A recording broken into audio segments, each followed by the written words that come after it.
एक समय की बात है, दक्षिण भारत में एक छोटा सा नगर था जिसमें एक व्यापारी वर्धमान रहता था। वर्धमान के पिता वैसे तो उसके लिए काफी धन और अच्छा कारोबार छोड़ गए थे, किंतु फिर भी उसके दिल में एक लालसा थी कि वह किसी न किसी ढंग से अमीर आदमी बन जाए, इतना अमीर कि चारों ओर उसके ही नाम के चर्चे हों। बस यही सोच हर समय उसके दिमाग में घूमती रहती थी। धनवान बनूं, अमीर बनूं। धनवान बनने के लिए कौन कौन से रास्ते हैं? सरकारी नौकरी, खेती, विद्या, ब्याज, व्यापार और भिक्षा, यही 6 रास्ते थे उसके सामने। अमीर बनने के लिए उसे 6 रास्तों में से एक को चुनना था। उसकी मंजिल केवल एक ही थी, अमीर बनना। वह रातों को चारपाई पर लेटा लेटा यही सोचा करता था कि इन 6 रास्तों में कौन सा रास्ता चुन लूं। सरकारी नौकरी में तो अफसरों को दिन रात प्रणाम करना पड़ेगा, फिर उनकी डांट डपट भी सुननी पड़ेगी। फिर भी क्या भरोसा था कि वो कब तक अमीर बनेगा। खेती करना और विद्या प्राप्त करना उसके बस की बात नहीं थी। ब्याज पर धन देकर सूदखोरी से धन कमाने में हर समय आदमी घर पर पड़ा पड़ा सुस्त हो जाता है। उसमें रकम डूबने का भी डर रहता है। बस फिर एक ही रास्ता रह जाता है, व्यापार। हाँ, व्यापार। यही निर्णय कर लिया था रूपा ने। उसने अपने विशेष साथियों को इकट्ठा करके अपनी योजना को विस्तार से बताया और इन सब ने यह फैसला कर लिया कि इस छोटे कस्बे में हम किसानों से सस्ता अनाज और लकड़ियां आदि खरीदकर बड़े शहर में ले जाकर महंगे भाव से बेचेंगे। इस प्रकार हम अमीर बन जाएंगे। क्योंकि रूपा सेठ पहले से ही गांव में धनी माना हुआ था। उसकी बात सुनते ही सभी साथी खुश हो गए और रूपा के साथ जाने को तैयार भी। बस फिर क्या था, देखते ही देखते सारी तैयारियां पूरी हो गई। एक मजबूत सी बैलगाड़ी खरीदी गई, जिसमें गांव वालों से सस्ते दामों पर माल खरीदकर उसमें भर लिया गया। उस गाड़ी को खींचने के लिए 2 बढ़िया और शक्तिशाली बैल खरीदे गए। इस प्रकार से रूपा सेठ अपने साथियों के साथ उस माल से भरी बैलगाड़ी को लेकर शहर की ओर चल पड़ा। शहर की दूरी गांव से काफी अधिक थी।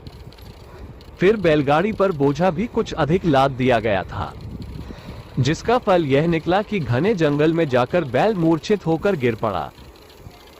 उसकी एक टांग भी टूट गई। इस प्रकार रूपा और उसके साथी काफी चिंतित हो गए थे। वे करते भी क्या?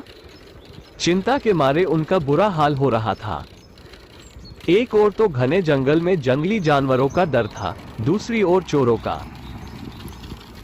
बहुत देर सोचने के पश्चात रूपा अपने 2 साथियों को बैल की देखभाल के लिए छोड़कर बाकी साथियों को अपने साथ ले शहर की ओर चल पड़ा। उसने सोचा कि वो मनुष्य बुद्धिमान है जो थोड़े के लिए अधिक नुकसान न होने दे। मगर रूपा के साथी शायद उससे कहीं अधिक होशियार थे। उन्होंने जैसे ही अपने सेठ को जाते देखा तो दूसरे दिन ही स्वयं भी वहां से चल पड़े। रूपा सेठ के पास पहुंचकर उन्होंने झूठ बोलते हुए कह दिया कि वो बैल तो उसी रात को मर गया था। हम उसका अंतिम संस्कार उसी जंगल में करके आ रहे हैं। दूसरी ओर जख्मी बैल जंगल की हरी हरी घास और ताजा हवा खा खाकर दिन प्रतिदिन ठीक होता गया।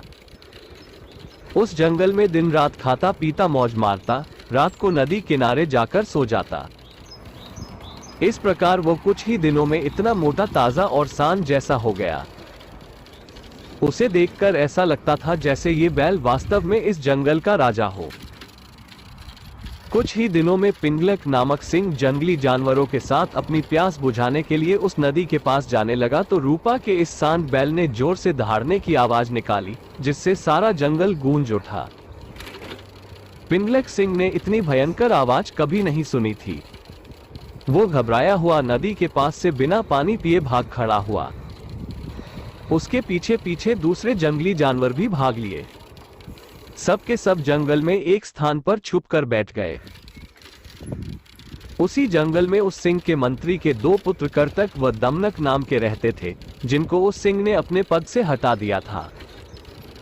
लेकिन फिर भी वे अपने राजा का पूरा आदर करते थे। जैसे ही उन्होंने सिंह को नदी किनारे से प्यासा लौटते देखा तो दमनक बोला, भाई कार्तिक, हमारा स्वामी तो नदी किनारे से प्यासा लौट आया। अब तो बेचारा बड़ा शर्मिंदा हुआ बैठा है। जंगल का राजा होकर वो पानी भी नहीं पी सका। कार्तिक बोला, भाई दमनक, हमें भला इन बातों से क्या लेना है। बड़े लोग ये कह गए हैं कि जो भी दूसरों के काम में बिना मतलब अपनी टांग अड़ाता है वो बेमौत मरता है।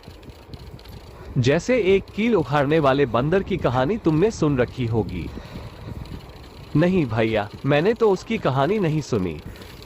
नहीं सुनी तो आज सुन लो। मैं तुम्हें उस बंदर की कहानी सुनाता हूं जो दूसरों के काम में बिना मतलब अपनी टांग फंसाता था। और अब सुनो उस बंदर की कहानी, न राजा बिना सेवक, न सेवक बिना राजा। अधिक सुनने के लिए लाइक कीजिए। धन्यवाद। एक समय की बात है, दक्षिण